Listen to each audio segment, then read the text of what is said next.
Hello YouTube and welcome to GrunfWorks Plays KSP. This is episode 45. And yes, in the previous episode we have successfully screwed up the launch of the Meander. And in this episode we will be, well, it's not technically messed up fully. We can still use it, and I fully intend to use it in the tests. So I will actually, sooner rather than later, just create a mini probe that should be good enough in terms of testing this.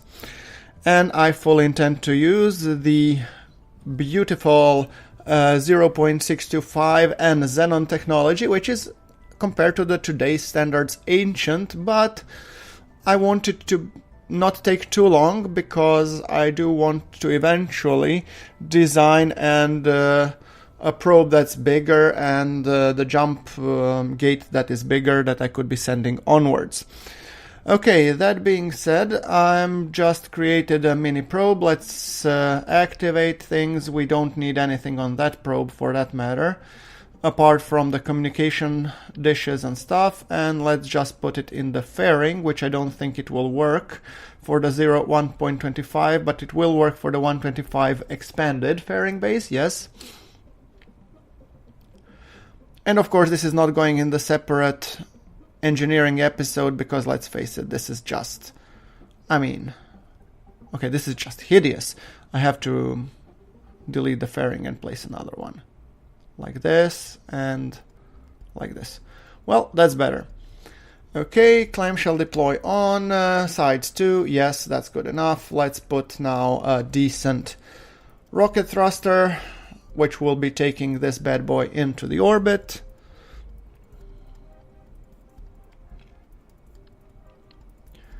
Do I have another one? Let's say just a smaller one, and then we will be put this one, the Terrier, and I think that would be the upper stage.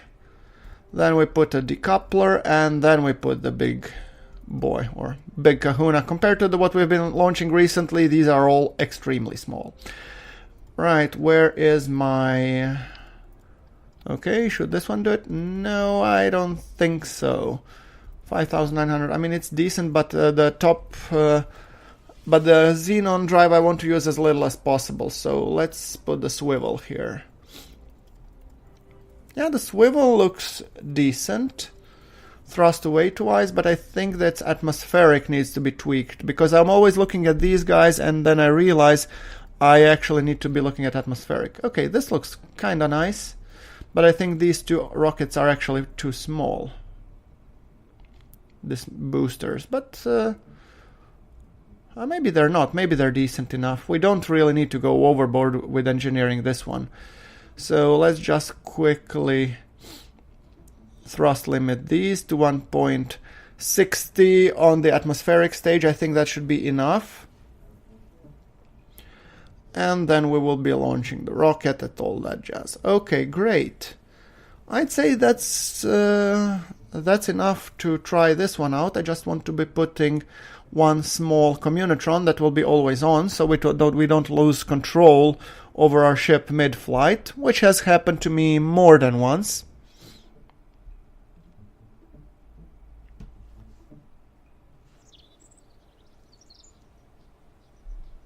Okay, let's build it and let's launch it so that we test it out. Just note, guys, I have never yet played with the jump beacons. I have no idea how they're being used, so I'm learning here as well. I didn't even do the test episode to try it, so I'll be because I figured I'll be discovering it together with you guys and taking off of our solids, which only have a little bit of kick, but enough to get us, in the right direction. Okay, and our delta V total is running. Let's just disable roll. I always forget to disable it on these rockets, and then they start wobbling like, willy-nilly. Alright, this is a little bit time accelerated, clearly. Small rocket launch, well, I'm a completionist. I like to show everything, but yeah. Also, if you're watching with this, then we are deep in the summer scheme, so I'm sorry if I have thinned out the Interplanetary Voyage series a little bit because I wasn't able to create enough of them for the summer. I will be continuing them, nothing wrong there. It's just that an average episode takes me a couple of hours to create, as opposed to the other series which only take me the amount of time which was filmed. So if it's like half an hour of Transport Fever, takes really half an hour to make, or maybe 10 minutes more for processing. But because I'm recording live, this one I have to do a little bit of more of editing and stuff, and that's why I don't have, that many episodes lined up for you. Simply they take more time. But still, there will be some coming for sure. So I think at least 2 plus the engineering episode that I've been promising for a while. Okay, 1,100 meters per second to burn.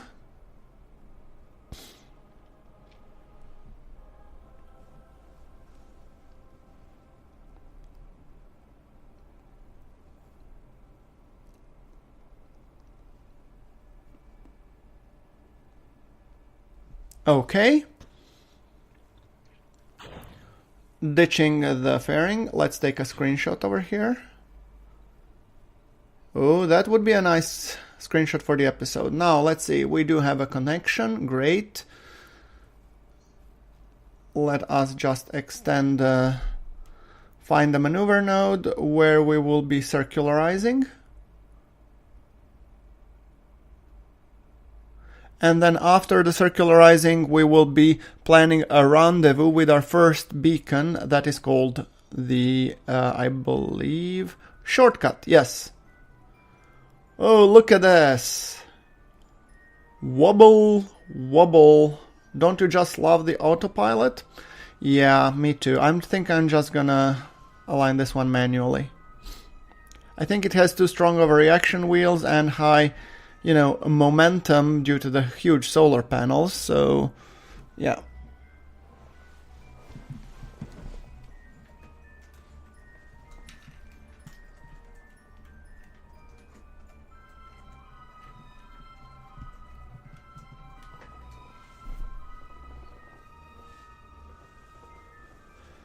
Okay, queuing the maneuver in the flight computer. Don't you just love remote tech?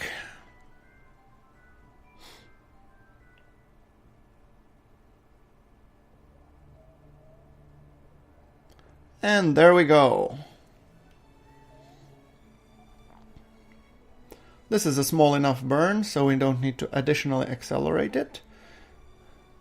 I really do love the effects that are coming out of the drive. Okay, and it's still executing. Yes, yes, yes. You're good.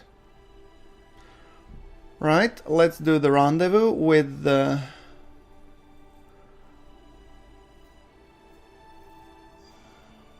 our shortcut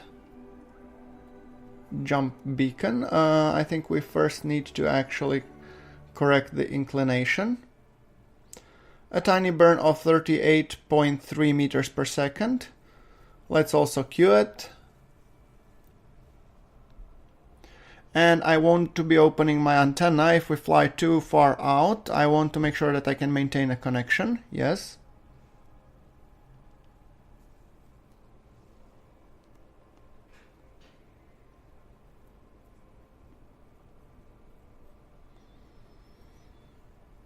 Okay, maneuver in a couple of seconds, and our trusty flight computer is executing it.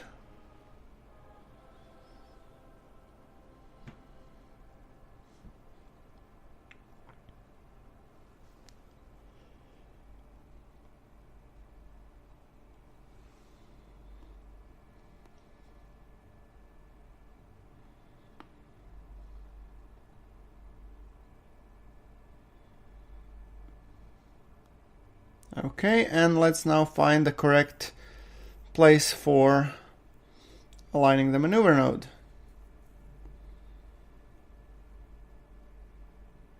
There we go.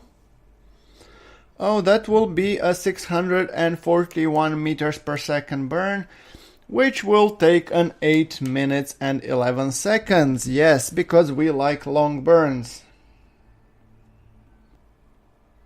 Okay, 2 minutes to the planned maneuver. And there we go with our burn. Well, I am showing this 2.5 times time accelerated, so we will be burning for some time. Yes. During that time, I'll just briefly give you my channel updates, just in case I didn't. Well, I did some, but like I said, I am on vacation in Croatia, Croatian coastline, Northern Kirk. I have already made a video on it, but I will be there for roughly 3 to 4 weeks, followed by a couple of weeks off back home, so I won't be...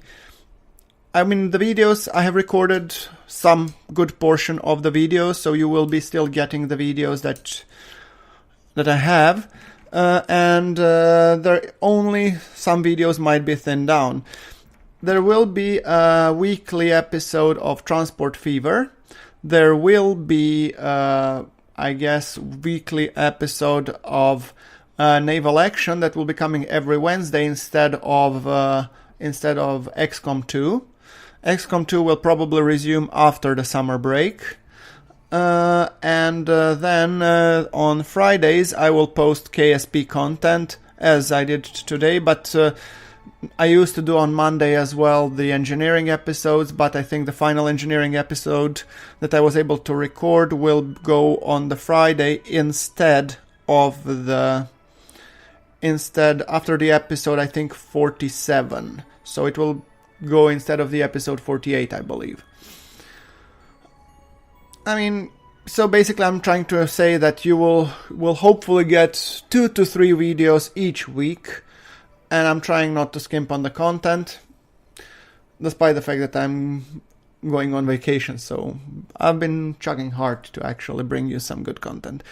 We'll see, let me know if you like it, and I'm also doing a couple of side projects to see, one of them being like my Patreon, which I don't know if I'll launch before I go, because I'm going tomorrow. I'm recording this the day before going, so yeah, and we'll see.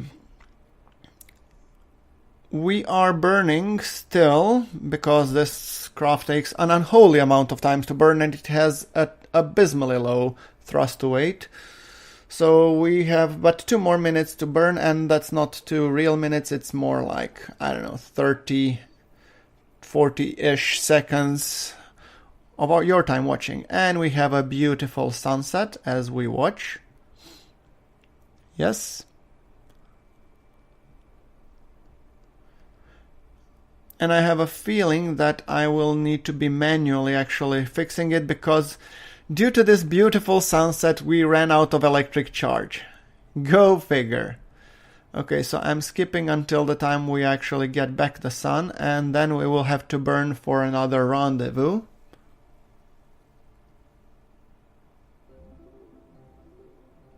And there we go. Solar power ahoy. I will create another maneuver node, because this one I don't think will longer cut it. So I need to create another maneuver node and see how I can make sure that we still retain the encounter. I think something along these lines. Let's see. A little bit more fiddleage, but yeah. Ladies and gentlemen, this is what happens if you rely on solar power alone, especially when you're orbiting Kerbal. Okay, finishing up the maneuver node. We have a couple of more 300 meters per second to burn. So additional longer burn, sorry for that, but like I said, I ran out of sun.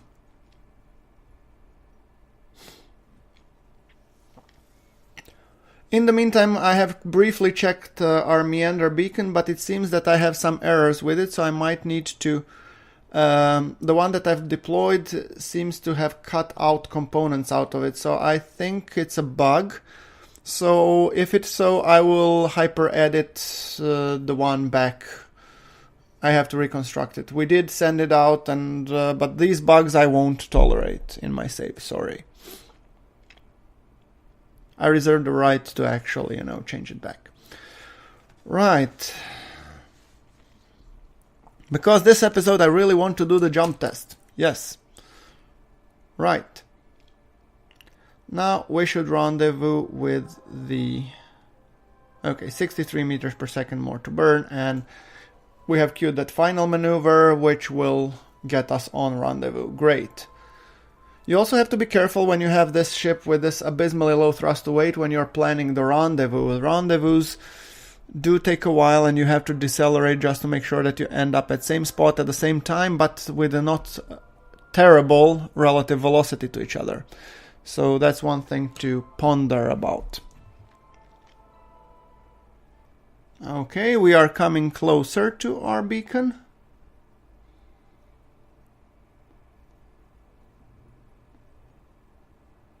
I'm trying to see if the beacon is present using the hailer.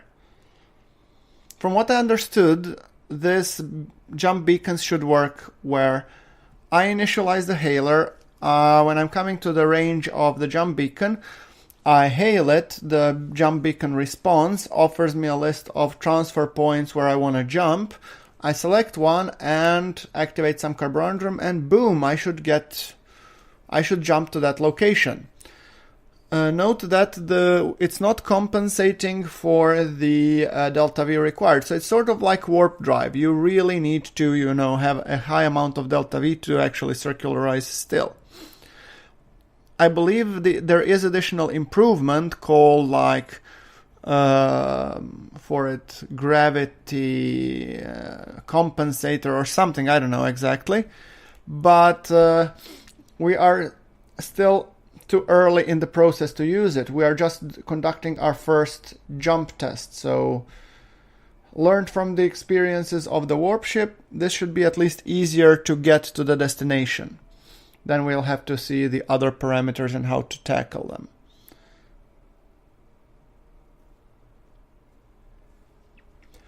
Beacon not present, and we should be within the physics range already, so I'm a little bit confused.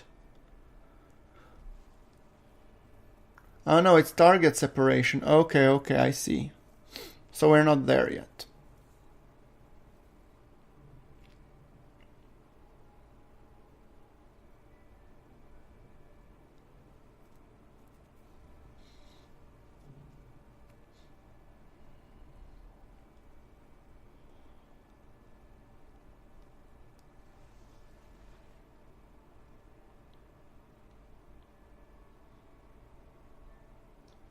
Coming ever so closer. Killing our velocity relative to the target while keeping the separation still. So I'm actually touching and going, basically feeling the area of the separation as I kill my target relative velocity.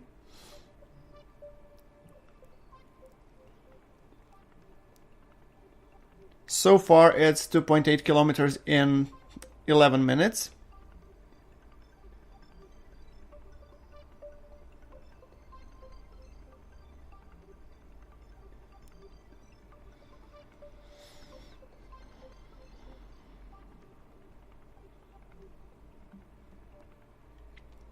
Right.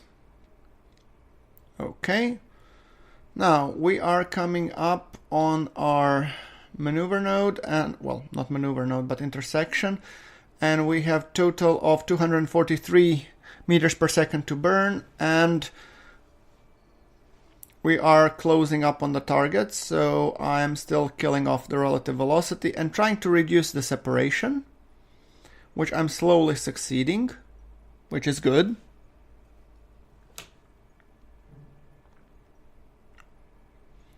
Let's kick a time acceleration a little bit.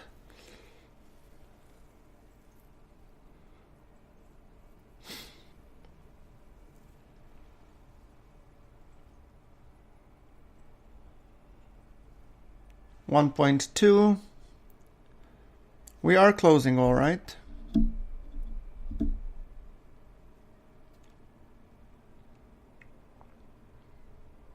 Physics glitching out. As intended.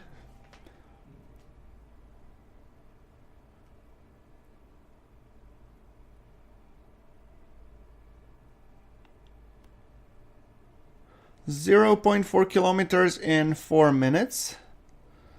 And I think it's safe to say that we can actually kill our relative velocity.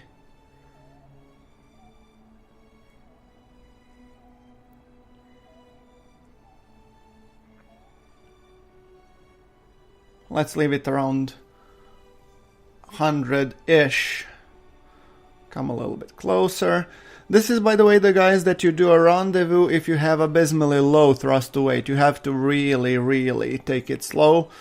And as you are approaching your target, I mean, it has happened to me on a couple of occasions that I forgot that I have low thrust to weight on the ship. So I just come to like 2 kilometers from the rendezvous, and then I fly by it at incredible speed of, let's say, I don't know, 100 meters per second. Wonder is that I didn't hit it like a missile or something. So yeah, that has happened to me quite a few times. So 8 kilometers. So this time I'm going, you know, surely but safely. We don't need to dock with the jump beacon. We just need to be in its vicinity.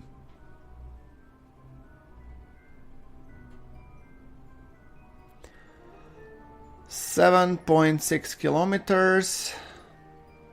Coming ever so closer.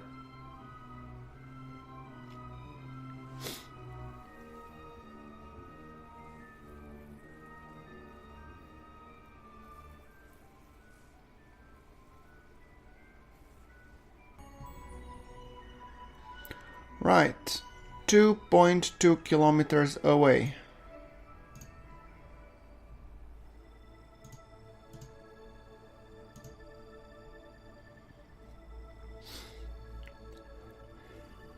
We are coming within the 1.2 kilometers.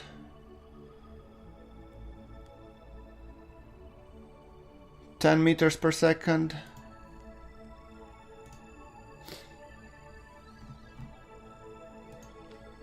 Coming ever so closer.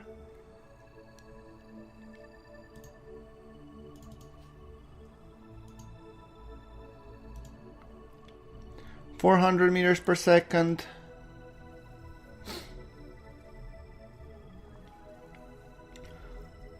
(300 meters out). I think we should be close enough, so I should be able to hail it. Let's see. Killing the relative velocity, great. Now let's try and hail it. Initialize hailer. Beacon not present. What do you mean beacon not present? Hold on. Let me switch to it. Right. Oh, I need to initialize it. Oh. Okay then. Right. Now, if I initialize it, the beacon is present, but no active beacons found, because I need to activate the other one, the meander. Okay, let's switch to it.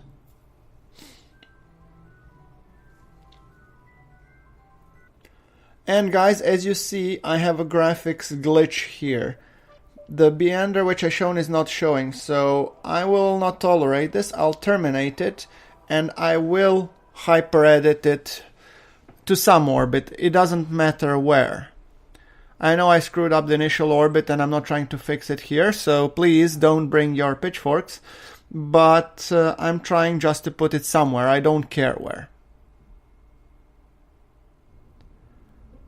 So I'm to be fully transparent so that you see what I'm doing, that I'm not trying to cheat or anything, because you saw the glitch what happened, and the only way for me to do it is just to actually hyper edit it. So I'm removing this.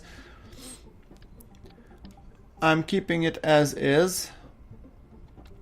I have rerouted it because I initially had the beacon set as a route, and I'm thinking that this was actually the problem. So that being said, I think I should just... Oh boy, I should just launch it as well. Oh, right. Because I'm playing with Kerbal construction time, so it will take some time to construct as well. Ooh, ain't life grand.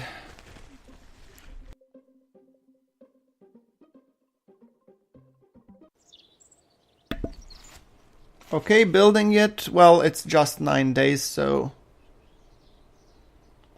we don't need to care anyway. We don't have anything happening before that.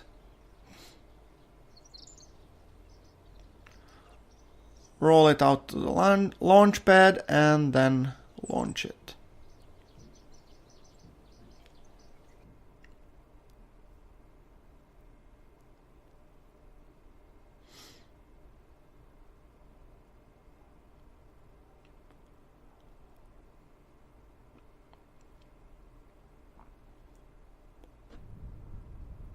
Okay, here it is. So just extending everything, and let's set it to 10 million meters. Set it to Kerbal and apply. So 10 million meters out, I have no idea how far that is. Well, roughly around Moon. I guess that's fine. It's only circular orbits, so I mean, it's not ideal.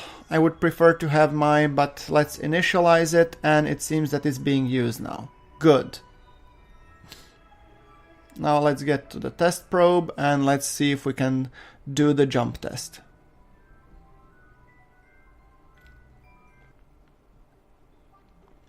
The only downside being that I have once again, over 9 days, we have drifted away from the beacon. So we are 21 kilometers out, so I need to chase down the beacon again.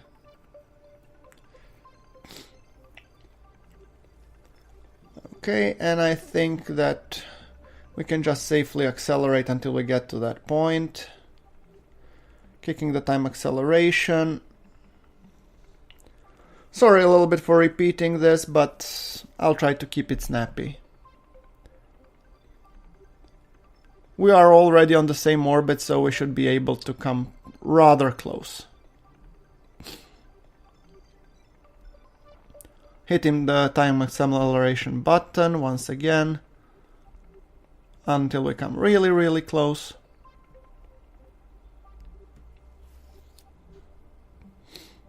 Going at 10 meters per second relative velocity. We should come there rather quickly. And we are headed straight for it. I will once again stop within, I guess, a couple of 100 meters from the shortcut, so let's just...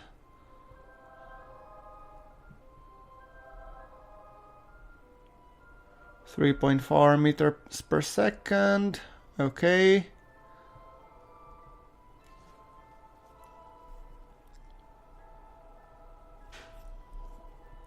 Basically, as I jump, I just want to be able to see it.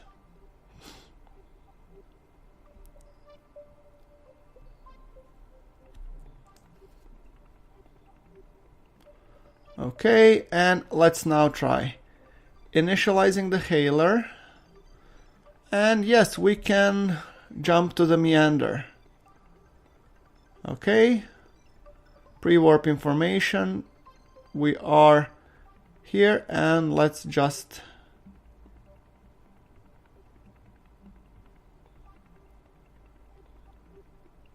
Yeah, it worked. Woohoo! Our periapsis it's a little bit lackluster. I was hoping for some warp effects or something, but as you can see, we are at this, and our periapsis is at 5,000 kilometers, so now we would need to compensate. But regardless of that, I would say that we are drifting away from the meander, and this is a successful test overall. So, like if you like the episode, thank you very much for watching. Hit subscribe for more content, and I will see you all in the next episode. But until then, thank you very much for watching.